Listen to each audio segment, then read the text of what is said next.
जो गवाह आए हैं उन्होंने कोई, एक दो गवाह आए हैं, उन्होंने कोई बात हमारे ख़िलाफ़ नहीं की।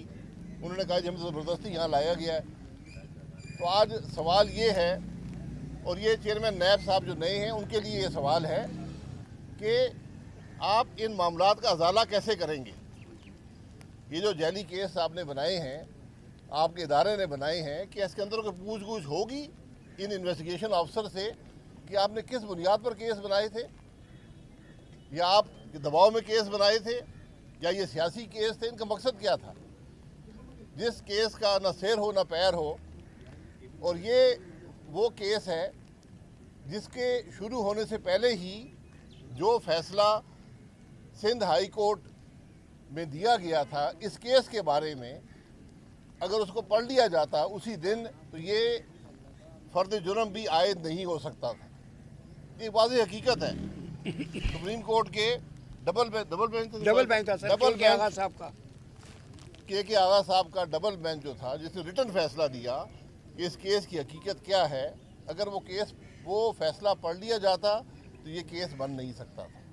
3 साल ये केस चलता रहा, इदारे का वक्त भी ज़ाया हुआ, हमारा भी वक्त ज़ाया हुआ, आप हजरात का वक्त भी ज़ाया हुआ, और तासुर अवाम में ये जाता है कि बहुत बड़ा केस है, पता नहीं कौन सा जुर्म हो गया है, कौन सी करप्शन हो गई है। हालांकि पहले दिन यहाँ भी कहा गया कि इसमें करप्शन नहीं है, मिस यूज़ ऑफ अथॉरिटी है। तो मैंने उस दिन भी कहा था, आज भी कहता हूँ कि हमें ये बता दें वो कौन सी हमारी अथॉरिटी थी जिसको हमने मिस यूज़ किया है, या इसका कोई जवाब ना नैब दे पाई है, ना अदालत में कोई गवाह दे पाया है कि ये इल्ज़ाम क्या था, इसके मकासद क्या थे, इसके असरात क्या हैं। सिर्फ फ़र्क ये है कि 3 साल से जो 4 लोग इस केस के अंदर थे उनकी ज़िंदगी मफलूज थी, ना नौकरी कर सकते थे, ना कारोबार कर सकते थे। उनकी बदनामी जो अखबारात में होती थी वो अलहदा है, जो उनका माली नुकसान हुआ उसका अजाला कौन करेगा, जो ज़हनी इंतशार हुआ उसका अजाला कौन करेगा, जो उनकी बदनामी हुई उसका अजाला कौन करेगा। तो नैब कम से कम माफ़ी मांग ले, इतना तो हो सकता है ना। अगर आप जाली केस बनाते हैं, झूठे केस बनाते हैं, तो कम से कम ये कह दें यार हमसे गलती होगी, हम दबाव में थे। अब ये पता नहीं दबाव किसका था। इमरान खान साहब तो उस वक़्त दावे करते थे कि मैंने फलाने आदमी को गिरफ़्तार करवाया है, बड़े मजमे में जलसों में कहते थे, नाम ले लेकर कहते थे। अब कहते हैं कि मैं नहीं करता था, वो बाजवा साहब करवाते थे। तो बाजवा साहब भी ये बात मानने से तैयार नहीं है। तो गुजारिश ही है कि वो तो आपस में तय कर ले कि किसने क्या करवाया, लेकिन जिनके साथ हुआ उनके मामलात का अजाला कौन करेगा। सही बात। इन बातों का जवाब कौन देगा। तो आज चेयरमैन नैब की ये अगर कानूनी नहीं तो अखलाकी जिम्मेदारी है कि इन मामलात की तह तक पहुँचेंगे। ये केस बनाए क्यों गए, क्यों हद तक की गई लोगों की अदालतों में बुला बुला कर, क्यों उनकी ज़िंदगियाँ मफलूज की गई। तो कम से कम एक माजरत ही कर दें कि हमसे गलती हो गई है। मुझे नहीं चाहिए, मैं तो आज भी कहता हूँ चेयरमैन नैब साहब से कहता हूँ केस चला लें और कैमरे लगा कर चलाएँ। जिस तरह हम यहाँ खड़े हैं आज, तो कैमरे अदालतों के अंदर लगाएं ताकि पता चले कि इन केसों में है क्या। हम इमरान खान तरह छुपने वाले नहीं हैं, हम अदालतों से भागने वाले नहीं हैं। हम कहते हैं कि केस चलाओ। हमने कभी बेल के लिए भी अप्लाई नहीं किया, हमने कभी रिमांड से घबराहट हमने नहीं दिखाई, क्योंकि सियासी लीडर का काम होता है कि सीना तान कर बाहर आए। घर में छुपने वाली गुंजाइश नहीं होती, अदालतों में छुपने वाली गुंजाइश नहीं होती। तरीका ये होता है कि अगर आप पे इल्ज़ाम लगा है और आप समझते हैं कि गलत है, तो फिर सामने जो करना है कर लें। किसी ने रिमांड लेना है, जुडिशल भेजना है, जेलों में भेजना है, जो करना है कर लें, क्योंकि आपके हाथ साफ होते हैं तो आप इन चीज़ों से घबराते नहीं हैं। और आज मुल्क जिस इंतशार में है ये इन्हीं मामलात की वजह से है। मैं बार बार कहता हूँ कि जब तक ये नैब का इदारा रहेगा पाकिस्तान नहीं चलेगा।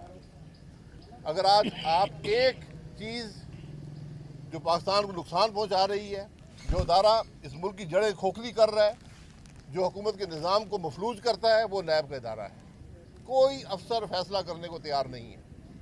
वाज़ेह फैसले होते हैं अरबों खरबों का मुल्क का मामला होता है, लेकिन अफसरान समरी लेकर नहीं आते, अफसरान फैसला नहीं करते, काबीना फैसला नहीं करती, काबीना की कमेटियाँ फैसला नहीं करती, तो मुल्क कैसे चलेगा?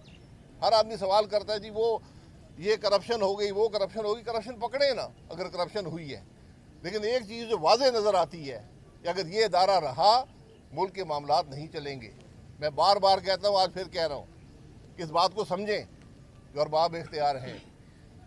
मैंने बारहा वज़ीर साहब से कहा है कि एक लाइन की तरमीम चाहिए नैब के ऑर्डिनेंस में कि नैब ऑर्डिनेंस 1999 रिपील किया जाता है, बस और कुछ नहीं चाहिए, कोई तरमीम नहीं चाहिए, एक लाइन चाहिए।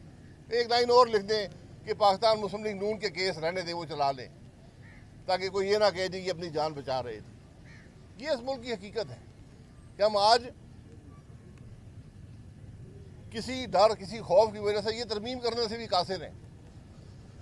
वो तरमीम जिसके बगैर मुल्क नहीं चलेगा। जब तक ये इदारा है नैब का, ये मुल्क नहीं चलेगा।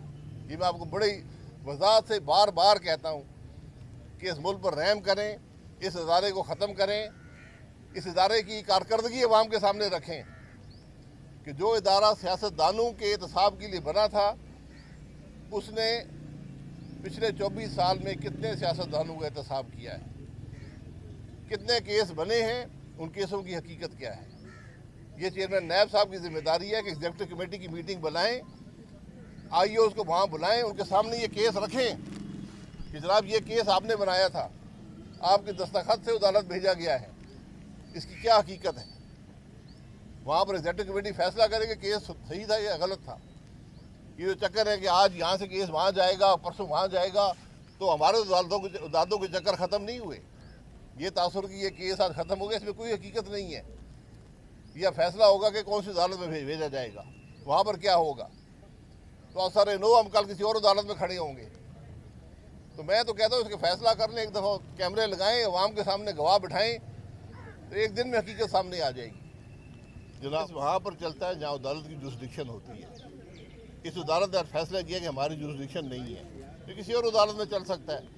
मैं तो ये कह रहा हूँ कि जो केस हों, सियासी लोगों पर जो केस बनते हैं, उनके हक़ाइक़ अवाम के सामने रखने चाहिए। जमात को नहीं ख़त्म कर रहा, अगर कोई जमात अपने आप को ख़त्म करना चाहती है तो मैं उसकी मदद नहीं कर सकता। दूसरी जो बात है रिलीफ की बात है, आप अपने मुल्क की मईशत का जायज़ा लें, फिर आपको हकीकत समझ आएगी कि मुल्क में क्या रिलीफ दी जा सकती है और क्या नहीं दी जा सकती। हमारा मुल्क आज वो मुल्क है जो सूद के अलावा और सूद का एक हिस्सा भी कर्जे लेकर अदा करता है। आपने जो रिलीफ देनी है आप दे सकते हैं इजाफी कर्जा लेकर, उस कर्जे का बोझ कल फिर अवाम नहीं बर्दाश्त करना है। तो आज हमें अपने मामलात बड़ी जिम्मेदारी से चलाने पड़ेंगे। ये रिलीफ की जो बात है, इसमें रिलीफ यही है कि मज़ीद बोझ अवाम पे ना डाला जाए, ऐसा उसका बंदोबस्त किया जाए और हुकूमत के निज़ाम को दुरुस्त किया जाए। ये निज़ाम नहीं चल रहा। आज की रिलीफ कल का बोझ होता है, इस बात को समझ लें, और बोझ बहुत बड़ा होता है। अगर आज आप 1 पैसे की रिलीफ देंगे, कल 1 रुपये का बोझ डालना पड़ेगा।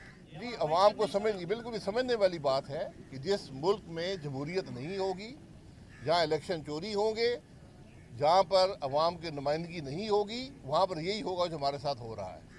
ये बोझ हमें बर्दाश्त करने पड़ेंगे।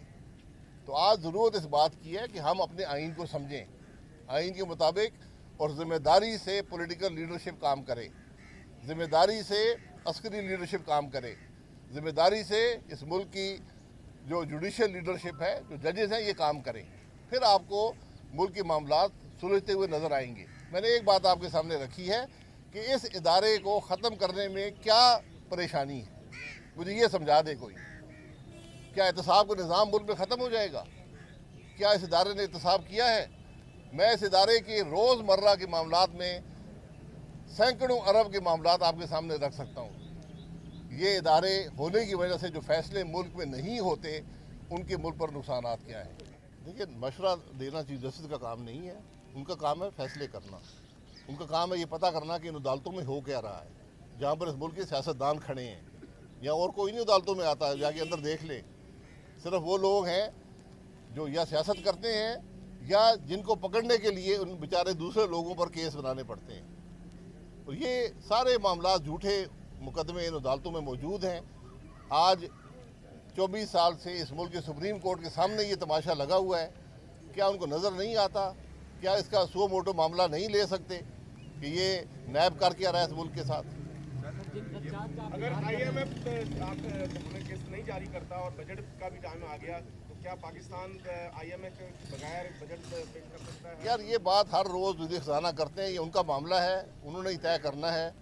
यकीनन IMF का प्रोग्राम मुल्क के लिए अहम है और उसकी कुछ शराइत हैं, वो आपने पूरी करनी पड़ेंगी। उनका एक बोझ होता है, उस बोझ को हुकूमत की कोशिश होती है कम से कम बोझ अवाम पर पड़े। सियासतदानों के जो दावे और नारे होते हैं, जिस तरीके बड़े मजमे में मरीम नवाज साहिबा ने कहा था कि पेट्रोल की कीमत बढ़ेगी तो आप समझ लें वज़ीर आज़म चोर है, तो आज जो पेट्रोल की कीमतें बढ़ रही हैं तो आप क्या समझते हैं कि मौजूदा जो वज़ीर आज़म वो भी चोर है? देखें, जो मुल्क के जलसे होते हैं, जलसों में एक बात की जाती है जो उस जलसे के हवाले से होती है। जब मुल्क के मामलात ऐसे हों कि बिला वजह अगर कीमतें बढ़ें तो उनका असर मुल्क पर पड़ता है, हुकूमत की नाकामी होती है। आज जहाँ की मईशत आप पर खड़ी है, ये बदकिस्मती है हुकूमत की कि पिछले 4 साल का कम अज़ कम और पिछले 75 साल का मजमूई तौर पर मलबा जो है इस हुकूमत ने बर्दाश्त किया है। बात को सुलझाने की है, आज मिल बैठ कर मामलात को तय करने की है। किसी ना निज़ाम के अंदर ये सलाहियत है, ना किसी जमात में सलाहियत है कि मुल्क के मामलात को तय कर सके। अच्छा, अवध साहब ये बता दें, 2 मई से पहले इमरान खान बात करने के लिए तैयार नहीं थे, अब जो है PTM हुकूमत जो इमरान खान से डबल करने के लिए तैयार नहीं है, तो क्या वजह है? इमरान खान से ये बात होगी कि नहीं होगी? सियासी मामला तो ये आपस में तय कर लें यार। 9 मई से पहले क्या था और 9 मई के बाद क्या हुआ है? मैं तो कहता हूँ हर वक्त आपको ज़रूरत है बात करने की। आपको अगर बात कर लेते पिछले 4 साल के अंदर, आप 9 अप्रैल से पहले 22 से पहले बात कर लेते, यहाँ पर बात ना पहुँचती। अगर आप मुल्क में जमहूरी कदरों का एहतराम करते तो मुल्क यहाँ तक बात ना पहुँचती। पिछली 2 हुकूमतों ने टर्म पूरी की है, ये हुकूमत नहीं कर पाई। ये बात उस वक्त समझने की होती है कि मुल्क की ज़रूरत क्या है, और आज की मुल्क की ज़रूरत अगर हम समझ लें तो फिर मुल्क के मामला तय हो सकते हैं। 9 मई के वाक़यात को आप कैसे देखते हैं? आप क्या कहेंगे? मैं क्या देखता हूँ, आपने खुद देखें, मीडिया ने दिखाए हैं, मुझे क्या कहते हैं? क्या मुल्क के फ़ौज के हेडक्वार्टर पर हमलावर हो सकते हैं लोग? इसका तय कर लें। क्या सरकारी इमलाक को जला सकते हैं? क्या किसी के घर पर हमलावर हो सकते हैं? एहतजाज करना आपका हक है, लेकिन किसी के घर पर हमला करना आपका हक नहीं है। फौजी तंसीबात पर हमला करना आपका हक नहीं है। मुल्क के एसेट्स को तबाह करना आपका हक नहीं है। ये बात हमें समझने की है। सर एक सवाल, क्या सियासी कारकुनों का मुकदमा मिलिट्री कोर्ट में चलाने की आप हिमायत करते हैं? जी, मैं किसी कोर्ट की हिमायत उस वक्त तक नहीं करता जब तक उसकी जुरिस्डिक्शन ना हो। जैसे अब इस अदालत में हमारे केस चलाने की जुरिस्डिक्शन नहीं है। अगर मिलिट्री कोर्ट में हुई तो वहाँ पर चला जाएगा। तो अदालत वहाँ पर चलती है जहाँ जुरिस्डिक्शन हो कानून के मुताबिक उसकी। अगर फ़ौज की तंसीबात पर हमला हुआ है और जुरिस्डिक्शन है मिलिट्री कोर्ट्स की तो वो कर सकते हैं, अगर नहीं है तो फिर वो इन अदालतों में आएगा।